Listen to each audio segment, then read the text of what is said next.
This channel does not promote any violence, harmful, or illegal activities. All content provided by this channel is meant for an educational and information purpose only. 70 আসন বিশিষ্ট দিল্লির বিধানসভার 5 vote গণনা শুরু হয়েছে আজ সকাল থেকেই কড়া নিরাপত্তার মধ্যে টান উত্তেজনা প্রথম থেকেই কিন্তু এগিয়ে ছিল কেরুয়া শিবির এখনো পর্যন্ত কিন্তু এগিয়ে যা ট্রেন তাতে কিন্তু এগিয়ে সেই কেরুয়া শিবিরে 70 আসনের এই দিল্লির এই মুহূর্তে এগিয়ে বিজেপি 46টি আসনে এবং আম আদমি পার্টি এগিয়ে 24টি আসনে 1993 থেকে 1998 সাল ক্ষমতায় ছিল দিল্লির বিজেপি। এরপর 1998 সাল থেকে 2013 সাল পর্যন্ত দিল্লির ক্ষমতা দখল করেছিল কংগ্রেস এবং 13 সালের নির্বাচনে পরাজিত হয় কংগ্রেস। প্রথম আবির্ভাবেই সেখানে কিন্তু 28টি আসন লাভ করে আম আদমি পার্টি। বিজেপি পেয়েছিল 32টি, কংগ্রেস 8টি আসন পেয়েছিল। এর পরের বার 2015 সালের দিল্লি বিধানসভার নির্বাচনের 70টি আসনের মধ্যে 67টি দখল করেছিল আম আদমি পার্টি, 3টি দখল করেছিল ভারতীয় জনতা পার্টি। কোনো খাতা খুলতে পারেনি সেবার কংগ্রেস। তারপরে ফের 2020 সালের নির্বাচনে দিল্লির ক্ষমতা দখল করে আবারও আম আদমি পার্টি। 62টি আসন পেয়েছিল তারা, 8টি পেয়েছিল বিজেপি। এবারেও কিন্তু খাতা খুলতে পারেনি কংগ্রেসে, এবারেও কিন্তু কংগ্রেসে ভাড়া শূন্য। রয়েছেন আমাদের সঙ্গে এই মুহূর্তে বিজেপির নেতা রাহুল সিনহা। রাহুলবাবু নমস্কার, আর প্লাস নিউজে আপনাকে স্বাগত জানাই। দিল্লির এই ফলকে আপনাদের কাছে প্রত্যাশিতই ছিল নাকি আরেকটু ভালো ফল আশা করেছিলেন? না, ফল তো এখনো প্রকাশ হতে বাকি আছে এবং আমার মনে হয় যে আরো ভালো ফলই হবে শেষ পর্যন্ত। এবং যে ফলটা হয়েছে তাতে একটা জিনিস পরিষ্কার, যে কেজরিওয়াল এবং সিসোদিয়া সহ তার সাঙ্গপাঙ্গ যেভাবে একটা সততার মুখোশ পরে এসছিল, সেই মুখোশটার পেছনে যে মানুষকে লুট করার যে অভিসন্ধি, মানুষকে লুট করার যে কাজকর্ম, সমস্ত কিন্তু ফাঁস হয়ে গেছে। অতএব মানুষ প্রাথমিকভাবে ধোঁকা খেয়েছে, কিন্তু এখন বুঝতে পেরেছে। আর এর সাথে সাথে আমি মনে করি এই ঘুষ দিয়ে ভোট নেওয়া, ঘুষ দিয়ে মানুষের সমর্থন আদায় করা, এই যে চালাকিটা মানুষ ধরে ফেলেছে যে 10 টাকা ঘুষ দাও আর 10,000 টাকা মানুষকে লুট করো। এই যে একটা রাজনীতি, যে রাজনীতি দিল্লি সহ আরো কয়েকটি রাজ্যে চলছে, ধীরে ধীরে মানুষের কাছে এই বিষয়গুলো পরিষ্কার হয়ে গেছে।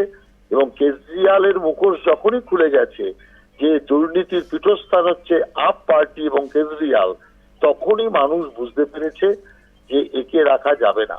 অতএব কেন্দ্রের যে মোদী সরকারের যে উন্নয়নের জোয়ার, তার সাথে দিল্লিকে যুক্ত না করতে পারলে দিল্লির প্রকৃত উন্নয়ন হবে না।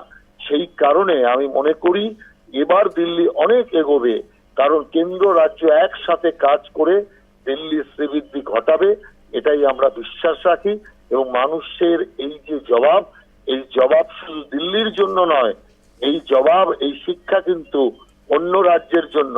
সেই জন্য আমি মনে করি আগামী দিন অন্য রাজ্যেও এই একই দুর্নীতির বিরুদ্ধে যুদ্ধ ঘোষণা মানুষ ব্যালটের মাধ্যমে কিংবা ইভিএমের মাধ্যমে করবে।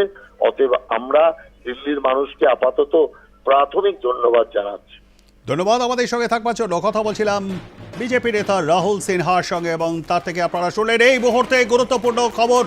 জংপুরা কেন্দ্র থেকে পরাজিত বরেশ সিসোদিয়া। আপনাদেরকে আরও একবার জানিয়ে রাখি, প্রাক্তন উপমুখ্যমন্ত্রী বরেশ সিসোদিয়া পরাজিত হয়েছেন জংপুরা কেন্দ্র থেকে।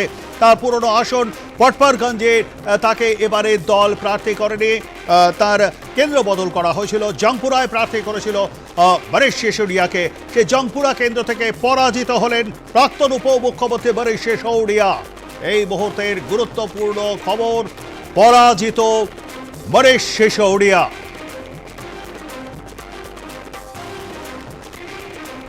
এখনো পর্যন্ত পাওয়া খবরে 24টি আসনে এগিয়ে রয়েছে আম আদমি পার্টি, 46টি আসনে এগিয়ে রয়েছে বিজেপি। কংগ্রেস খাতা খুলতে পারেনি এবারেও। আমাদের সঙ্গে রয়েছেন আমাদের প্রতিনিধি সুচারু। উপমুখ্যমন্ত্রী, প্রাক্তন উপমুখ্যমন্ত্রী মনীষ সিসোদিয়া পরাজিত জংপুরা কেন্দ্র থেকে।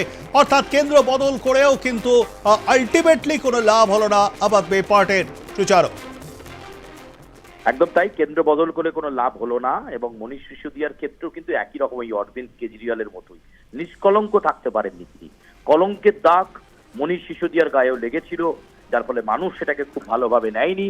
এবং মাত্র একটা রাউন্ডে 3000 ভোটে এগিয়ে ছিল মনীষ সিসোদিয়া, কিন্তু সেইটা নিয়ে তিনি বেশিক্ষণ সাস্টেন করতে পারলেন না। যেই বেলা গড়ালো মনীষ সিসোদিয়া পরাজিত হলেন জংপুরা কেন্দ্র থেকে, জংপুরা বিধানসভা কেন্দ্র থেকে পরাজিত হলেন আম আদমি পার্টির হেভিওয়েট প্রার্থী মনীষ সিসোদিয়া। একেবারে আপ শিবির হু হু করে চাষের ঘরের মতো ভেঙে পড়লো। যেভাবে আন্না হাজারের গলাতে হতাশা শোনা গেল, নিষ্কলঙ্ক প্রার্থী দিলে হয়তো রেজাল্ট এরকম হতো না। ফলে দুর্নীতি যে ইস্যু হয়েছে এবং বিজেপির ঢালাও প্রতিশ্রুতি যে একটা ইস্যু হয়েছে সেটা খুব পরিষ্কার। এবং সেটা আবারও প্রমাণ হয়ে গেল যে পরাজিত হলেন মনীষ সিসোদিয়া। জংপুরা কেন্দ্র থেকে তিনি প্রতিদ্বন্দ্বিতা করেছিলেন, এবার আম আদমি পার্টির হয়ে উপমুখ্যমন্ত্রী হয়ে দায়িত্ব সামলেছেন। পার্টিরও সাংগঠনিক দিক থেকে তিনি গুরুত্বপূর্ণ নেতা, কিন্তু তাসের ঘরের মতো আম আদমি পার্টি এবারের যে সংগঠন সেই সংগঠন ভেঙে পড়ছে। যত বেলা বাড়ছে এগিয়ে থাকার নিরিখ কমছে। 48টা আসনে এগিয়ে গেছে ভারতীয় জনতা পার্টি, 22টা আসনে মাত্র এগিয়ে আম আদমি পার্টি। দিল্লি হাতছাড়া, দিল্লি দখল ভারতীয় জনতা পার্টির 2.5 দশক পর।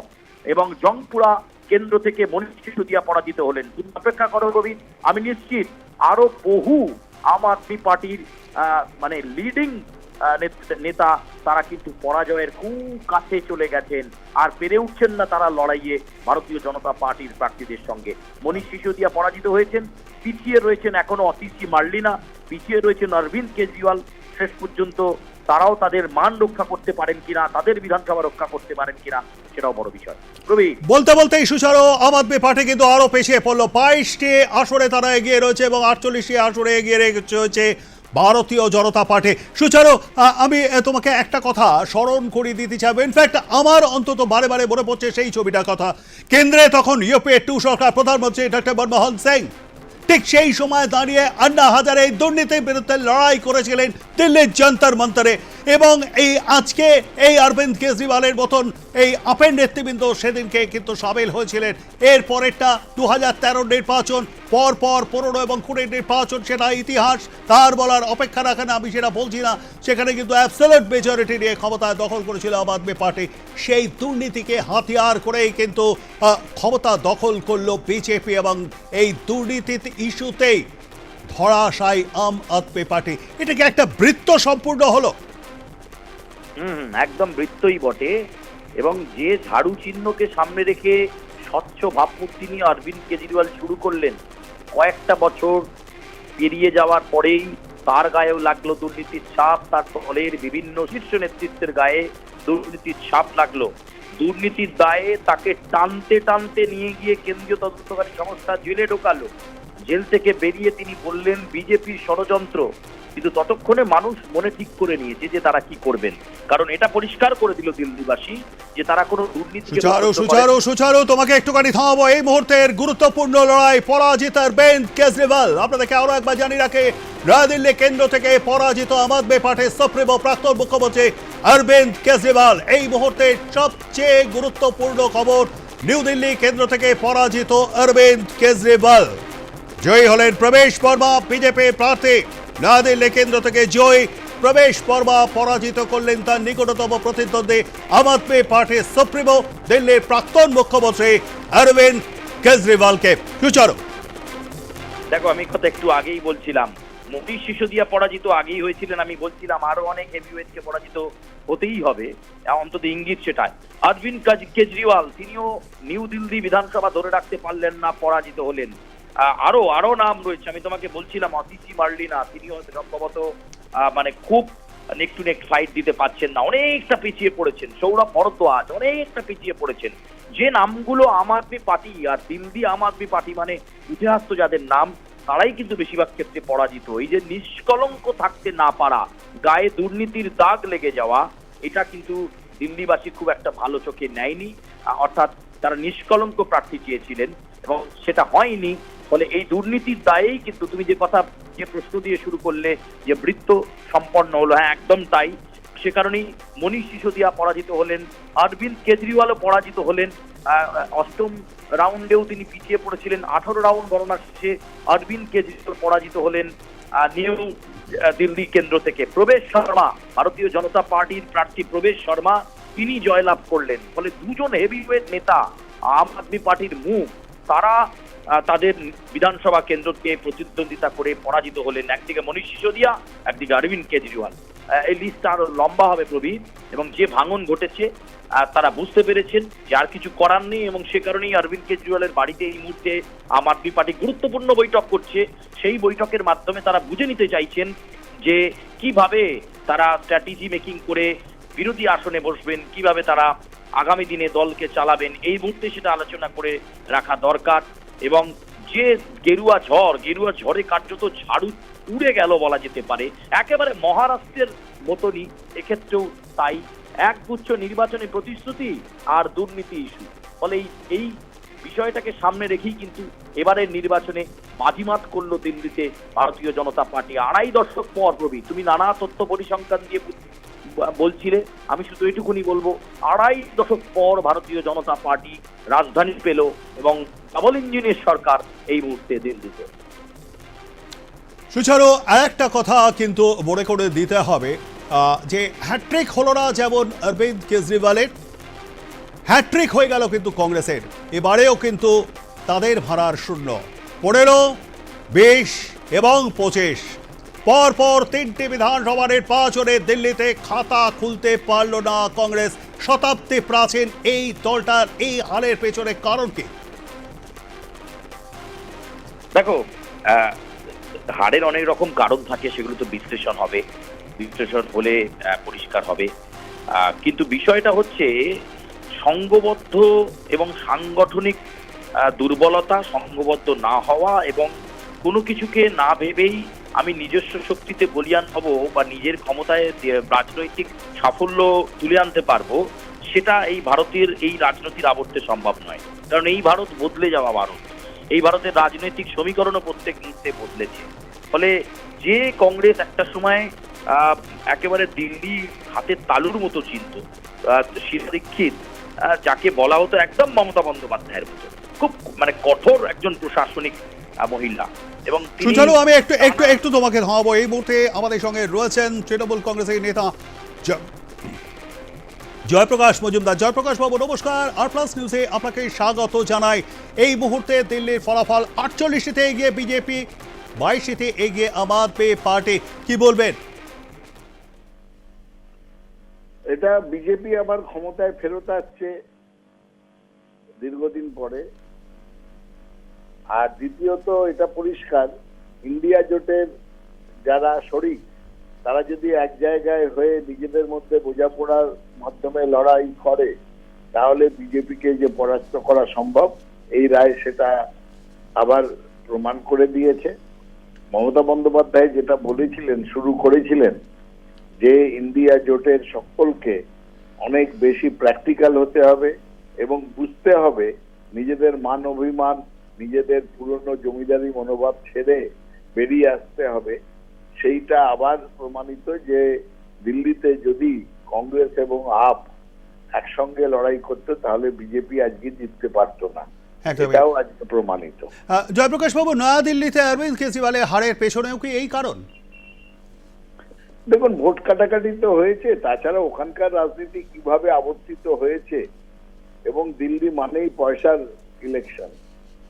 ওখানে দিল্লি তো সবসময় একটা আলাদা জায়গা, সেখানে মানুষের দুঃখ কষ্ট আমাদের পশ্চিমবঙ্গের দুঃখ কষ্টর মতন তো নয়।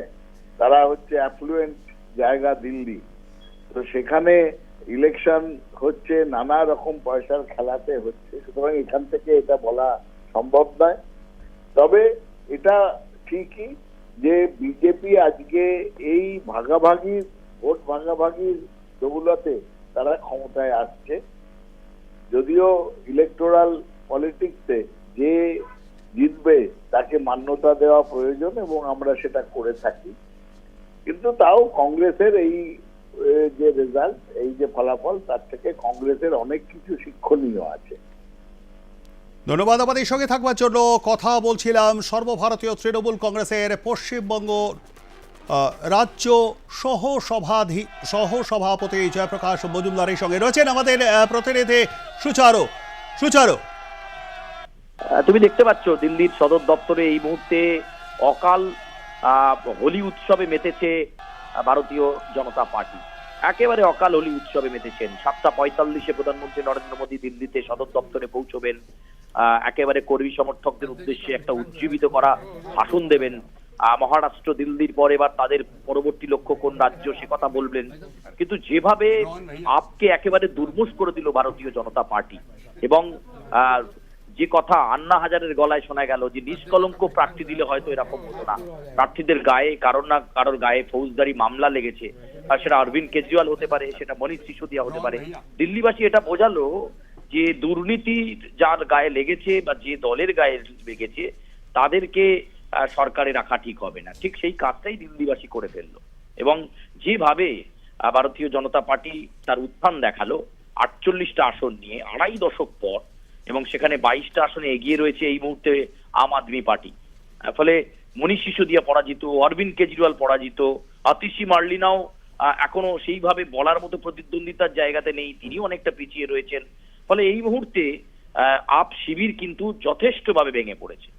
বৈঠক তারা করছেন কারণ তাদেরকে বিরোধী আসনের জায়গায় বসতে হবে, এবং আজকে ভারতীয় জনতা পার্টির এই যে 27 বছর পর রাজধানী পাওয়া এবং ডাবল ইঞ্জিনের সরকার, সেই জায়গাটা তাদের কাছে একটা অভাবনীয় সাফল্য। ফলে এই গেম প্ল্যান, গেম সেটটা তৈরি হয়েছিল ওই নির্বাচনী প্রতিশ্রুতির মাধ্যমে। 500 টাকায় গ্যাস, 2500 টাকা মহিলাদের হাতে তুলে দেওয়া, কিংবা 13,000 বাসের ব্যবস্থা করা, অটো চালকদের জন্য দুর্ঘটনার হলে বীমার ব্যবস্থা করা। এই যে ব্যবস্থাগুলো করা বা প্রতিশ্রুতি, সেই প্রতিশ্রুতিগুলো দিল্লিবাসী খুব ভালোভাবে নিয়েছে। বিশেষ করে আমি যে কথা বলছিলাম, কোরবার্গ বা তোমার চাণক্যপুরী বা হ্যালি রোড, এই সমস্ত জায়গাগুলো বা জংপুরা, এই সমস্ত জায়গাগুলো কিন্তু অটো খুব একটা গুরুত্বপূর্ণ যান লোকাল দিক থেকে। ফলে তাদেরকে একটা নিরাপত্তা দেওয়া, তাদের জন্য বীমার ঘোষণা, এটা একটা অবশ্যই প্রতিশ্রুতির জায়গা তৈরি করে, এবং সমাজের সর্বস্তরের মানুষ সেক্ষেত্রে তারা এফেক্ট করেছেন। বৃহদাংশ মানুষ ভোট দিয়েছেন বিজেপিকে, তারই সাফল্য তারা পেলেন। এখন দেখা যে পরবর্তী মুখ্যমন্ত্রী বিজেপির পক্ষ থেকে কাকে বেছে নেওয়া হয়, এটা খুব খুব গুরুত্বপূর্ণ। 3-4 জন দাবিদার নিশ্চয়ই থাকবেন, এবং যে প্রধানমন্ত্রী 7:45 দিল্লিতে ঠিক কি বলেন তার দিকে নজর রাখতে হবে। অবশ্যই, অসংখ্য ধন্যবাদ আমাদের সঙ্গে থাকবার জন্য। কথা বলছিলাম আমাদের প্রতিনিধি সুচারু মিত্রর সঙ্গে, এবং তার থেকে আপনারা বিস্তারিত শুনলেন। এই মুহূর্তে যা খবর এসে পৌঁছেছে তাতে 22টি আসনে এগিয়ে রয়েছে আম আদমি পার্টি, 48টি আসনে এগিয়ে রয়েছে বিজেপি, এবং কংগ্রেস কিন্তু এবারেও কোনো খাতা খুলতে পারেনি এখনো পর্যন্ত দিল্লিতে। এই হলো 70 আসন বিশিষ্ট দিল্লির সর্বশেষ ট্রেন্ড।